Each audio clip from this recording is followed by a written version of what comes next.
I am Jim Collison, and this is the CliftonStrengths Podcast Season 3, recorded on March 8th, 2024.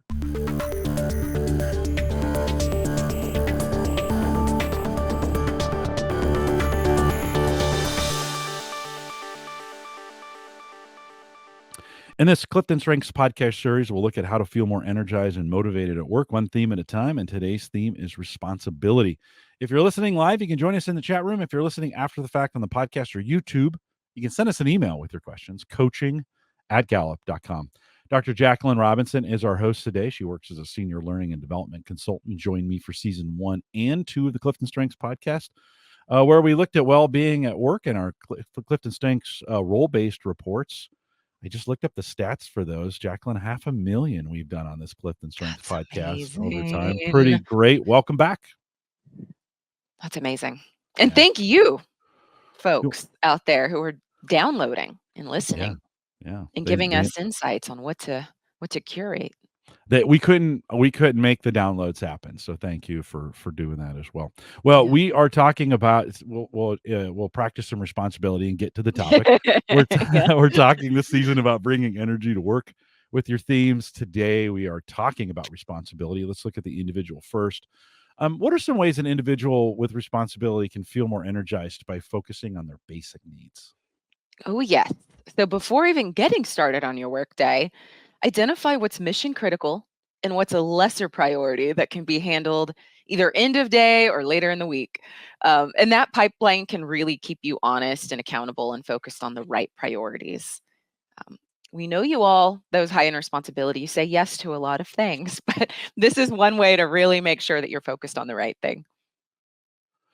I do hear individuals with responsibility struggling sometimes with the workload because they if they do say yes, something I have lower responsibility, but I've learned I say everything because of woo.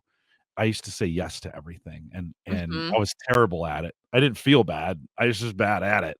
But those folks with responsibility do feel that. When you think about bringing energy, I like kind of what you said about, when you're focusing on your basic needs, about understanding what can and can't be done before you commit to that, right? Can you talk a little bit? Can you flesh that out a little, or put something on that a little bit more, thinking about how that helps those with responsibility? Yeah. And this came up yesterday. I was on site with a group of women for International Women's Day, and responsibility was something that we specifically discussed. So it's so relevant. But whenever you're identifying what's mission critical and what isn't, it's going to help you get a much clearer picture of where you're already at capacity. You might already have 5 mission critical things on your plate. If that's the case, you've got to narrow it down more. What's my deadline for each of these? If they're all due at the same time, that's a conversation with leadership or your matrix manager to say, we're going to have to figure out some changes here because I want to be dependable to you, but I'm over capacity. So initially, as you're creating that list and seeing your pipeline, there might be more of those conversations. But once you start getting into the rhythm of saying, what's a key priority and what have I maybe said yes to, you'll start to sort and I think get better at prioritizing or taking a pause to say, let me get back to you before you say yes. But initially, you might really need to sort between all those responsibilities you have. What's mission critical? What isn't? Let me see that pipeline. I often think of responsibility as a me theme. It's easy when we give examples of it. It always seems to focus on the me. In the we context of this, for those high in responsibility, about thinking about spreading out the load in working with a team, giving that idea of just giving some things away in a responsible manner, or bringing others in to help make sure things get done from that standpoint, or when we think about activities and success. And so that jumping to that, I maybe we'll talk about this more as we talk about the managers, but it is a team sport.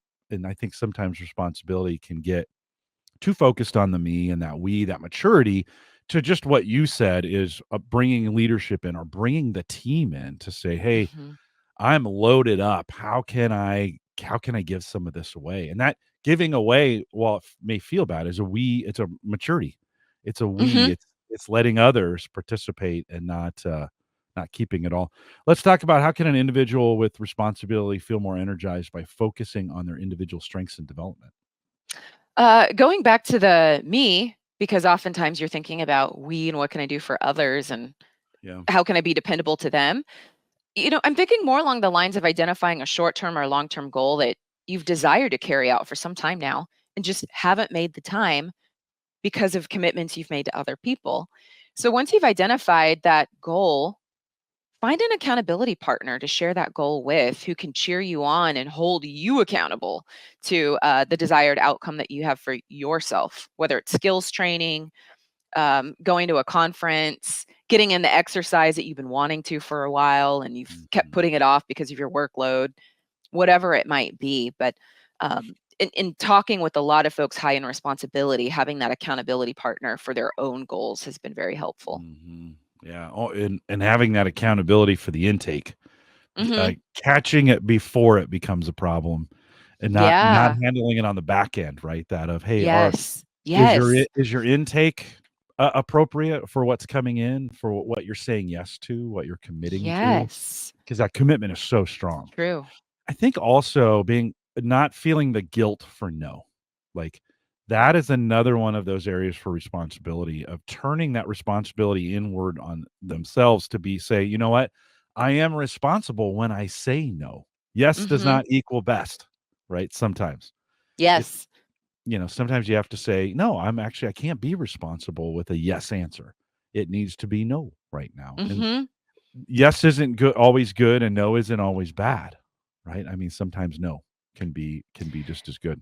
That's a good point because maybe that helps those high end responsibilities start to decipher instead of saying yes, but or yes, it's yes and yes, I'd love to help you and I'm over Yeah, capacity at the moment. yeah. Um, Let me refer you to X, Y, or Z. It Who's could got the also be no strength or seeks the development? it could also be no but. Like, we say yes, but with conditions. It could also Uh-huh. lead with no, but there are some things we could It's a do, good one too. right? I mean, so I think Yes. kinda just changing that mindset. I think sometimes we Yeah. always think yes is best, and it's just not always best. Sometimes no is what's best in those situations. Yeah. What are some ways an individual with responsibility can feel more energized by building partnerships? We kind of been alluding to this, but Hmm. finding purpose in their roles. For this, I'm thinking look for ways to collaboratively establish either team agreements or norms that are emphasizing mutual support, strengths of one another, reliability, and trust. So that one, you're going to feel more comfortable offloading responsibility to other people and not trying to take it all for yourself, especially if it's a team project. But two, all of you are holding each other accountable from the very start of key responsibilities or team projects together through those norms that you're creating. And you might be the torchbearer for initiating that for the team. Mhm. Let's talk a little bit about the manager. Let's shift there. How can a manager with responsibility support others in their basic needs? By scheduling one-on-one meetings with each team member to discuss responsibilities and expectations and ensure that they understand how their responsibilities contribute to team success. Mhm. Because just siloed, if they don't have responsibility high or maybe they don't care about the deadline, they might not recognize the ripple effect that can happen if they don't get the work done Mhm. on time. Mhm. Yeah, younger, I really rebelled against a leader with responsibility because I was always like, "Oh, you're bringing back things that I wanted to forget about." Yeah. Just to be honest, right? As I've gotten older, that has been I've cherished now. I'm learning to cherish that. Like, "Oh, yeah, you know what? Naturally, I would have forgotten about that." Yeah. So, whether on purpose or not. Thank you for bringing that back because we committed as a team to get that done or to do that Mhm. or to be that in that spot. So, I think that's key in that manager role. How can a Yeah. manager with responsibility help others feel seen, heard, and valued as an individual? This might feel a little tricky, but it's to prioritize the well-being of your employees. So address any concerns related to interpersonal conflicts or work conditions. And those work conditions could be, time constraints or employees that are just over capacity with work assignments. Help them see that through your actions and your focus on, their work and personal life well-being, that they're accountable to both and you're there to help them through both. Because if one area is off, whether it's personal, professional, then it's going to impact how they're carrying out their overall responsibilities. And that's something that you'd also have to internalize, having high responsibility of role modeling that behavior of not letting your own well-being fall to the wayside. Yeah, and a great opportunity for recognition in that well-being. I mean, we Mhm. know Mhm. recognition can be a tool to fuel well-being, and so a manager with high responsibility can use that to ensure the team is being recognized in a way that supports the I love well-being that. of the team. Right? I think they're Yeah. naturally inclined to be able to say, "Hey, we need to make sure this happens," because it doesn't happen by itself. Yes. Recognition does not just happen. You have to make it happen, right? It has to be, I think, intentionally done. How can a manager with responsibility build trust, inspire, and deepen team collaboration and community?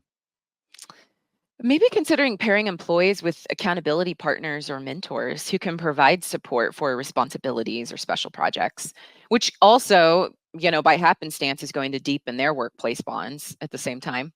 So as work is accomplished, then build in time in your meetings to celebrate those power of two partnerships. Going back to recognition and the impact that that power of two as mentor mentee or accountability buddies is creating for the workplace. So good way to tie in accountability, Yeah, teamwork, and purpose. yeah, exactly. Exactly. I think somewhere along the line, I must have had a manager with high responsibility that made sure I got partnered with great people doing this. Like, I have grown so Yeah. much in the 10 or 12 years I've been doing this, and that happens because of consistent, you said mentoring, and I thought, I've been mentored by the best at Gallup without anybody saying, "Hey, let's start Yes. a mentoring program for Collison." Like, let's do Yes. that, right? It just That's so worked that true. way. So how great to work together. Last question, how can a manager with responsibility support the growth of each team member? Well, you could foster a sense of ownership and responsibility for their own learning and growth. So encourage them to take the initiative in seeking out opportunities where you can then support them. Yeah, You don't they've have to carry the burden. Encourage them. Go out there. What are you interested in? yeah. What would you like to do? And then let's build that into your pipeline or let me be there as your champion. Or encourage those teams to mentor each other. Like, Yeah. it doesn't always have to be a one-way arrow on the mentoring. In the mentoring, it can go back It's and so forth. In fact, true. some of my best relationships have been back and forth mentoring on things I'm good at or things they're good at, and we just say, okay, we're going to lean into those things, and Yeah. I think it's important to talk about those things, like, Mhm. be intentional about it and say, "This is what we're doing." It's great when it happens naturally, but I think it's even better when it happens intentionally, and so I think there's Yeah. some great opportunities to grow there. Jaclyn, final thoughts as we kinda put a wrap on responsibility? Yeah, responsibility folks, you foster a sense of accountability, dependability, and mutual support on the team. And I think in summation, that really shows a lot of care and concern for both the people and the projects that you all carry forward. All right, well said. With that, I'll take some responsibility and remind everyone to take full advantage of all the resources we do have available in Gallup Access. You can actually have to go to my.gallup.com to sign into that. You can also I actually had a fun moment this week in social media where somebody came to one of our Facebook groups and they were asking, what do these things mean? And I said, well, your report would tell you. And they're like, I don't know how to get to my report. I took it so long ago. So it's able to share that and say, log in there and get it done. If you haven't seen your report in a while, my.gallup.com. You can also go to gallup.com, use the search icon, and then put in responsibility, and all the resources we have, all the millions of seasons of what we've done here is available for you there. We'd love to have you join us I should say, for coaching, master coaching, or become a Gallup certified strengths coach. We can do that for you too. Send us an email, coaching@gallup.com. If you want to join the 2024 Gallup at Work Summit, or if it's after that, we probably have something else planned. head out to gallupatwork.com. All the registration and many of the details are out there right now. We'd love to have you join us either virtually or in person. And Jaclynn and I are going to be hosting that virtual, kind of the virtual experience for 2024. So we'd love to see you there. It's going to be a blast. Stay up to date with all our future webcasts by joining us or joining our Facebook and LinkedIn groups. You can find us anywhere in social media by searching CliftonStrengths, and we want to thank you for joining us today. If you're listening live, stay around for a little bit of a mid-show. But with that, we'll say goodbye, everybody.